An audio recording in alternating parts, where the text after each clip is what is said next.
South African President CYRIL Ramaphosa last week announced that the country will begin easing lockdown restrictions from May the 1st. Our South Africa Bureau Chief Betty Dibia speaks to some residents who have mixed views on the lifting of restrictions. The eagerly awaited speech of the president came on Thursday night, and what the people heard was that the critical level of the COVID-19 lockdown will be reduced from 5 to 4. This means that some activity will be allowed to resume subject to extreme precautions to limit community transmission and outbreaks. Some businesses will be allowed to resume operations under specific conditions. On the streets of Soweto, we asked the people their thoughts on the president's speech. Actually, I got relieved somehow, because some of the businesses are going to open, so it means some of the people that we are with at home are going to be having employment, are going to have their jobs back, but then most of the outlets that you're using, like the restaurants that you're depending on, they will be closed. So it's still the same, actually.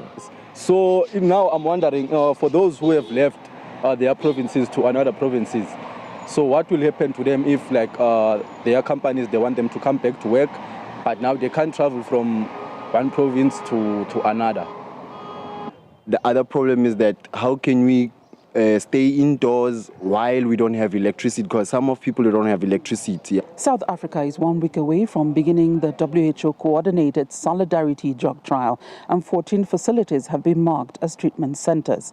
President CYRIL Ramaphosa visited some, including a field hospital in Soweto for the treatment of COVID-19, as well as a food bank, accompanied by the Premier of Gauteng, Mr. David Makura.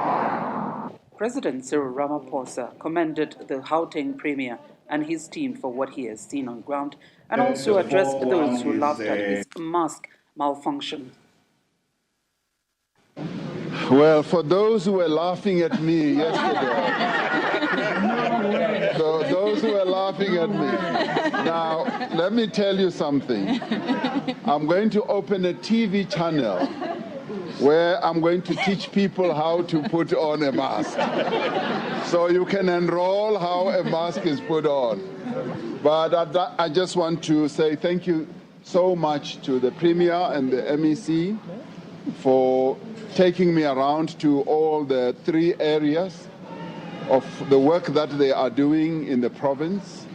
I've been hugely impressed with the level of preparedness of our province here in Gauteng with regard to preparations for having a quarantine area, having a place where we can treat those who are regarded as being positive with COVID-19. The expected explanations or details on the easing up of the lockdown to be given by the ministers was postponed, but for the people, the countdown to the end of April has already begun. From Johannesburg, South Africa, Betty Dibia, Channels Television News. Meanwhile, a team of Cuban medics have arrived in South Africa to help the country limit the spread of the coronavirus. The Cuban doctors are to be deployed to different provinces by South Africa's Department of Health. The 2 countries have close ties as Cuba was instrumental in the fight against white minority rule in South Africa, which did not end until 1994 when Nelson Mandela was elected president. South Africa, with more than 4,500 COVID-19 cases, is one of the worst hit African countries.